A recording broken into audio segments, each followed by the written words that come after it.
Oh, tong eats, two hits. Oh, nga naman pag sineswerte ka talaga, oh. Oh, akin na to, ha? Isa pa tayo, isa pa tayo. Wala na kaming pera eh. Sige, diretso lang. Pairamin kita. Oh, eto. Basta balik mo yan, ha? Uy, Kapitana, buti na dito. Kalika, dali, sali ka. Paupuin niyo si Kapitana. Kapitana, halika dito. Sineswerte ako ngayon.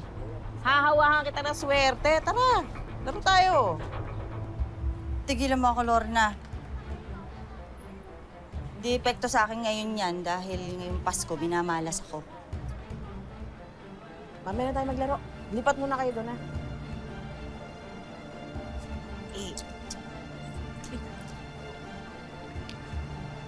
Bakit ba? Ano bang nangyari? Wala pa rin yung pera ng barangay eh. Inuna yun sa City Hall. Pamaskong handog ba yun sa mahihirap?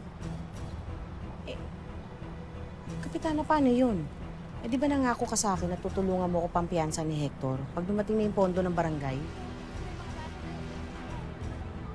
Kung gusto mo gawin ko, wala kang pera.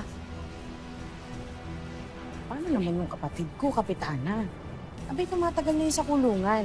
Kahit naman gagawin si Hector, di ko naman matitiis yun. Kung ako sa'yo, makikiusap ako kay Pretty, iurong yung kaso sa kapatid mo. Ako? Kapitana, makikipag-usap kay Pretty? Lenny, ayaw ko nga makita ni Anino nun eh. Lorna, dami ko na iniisip. Dagdag pa kayong magkapatid. Lalaki nyo na. Baba mo yung pride mo. Makiusap ka kay Pretty. Kung ayaw mong mabulok sa bilangguan niya kapatid mo.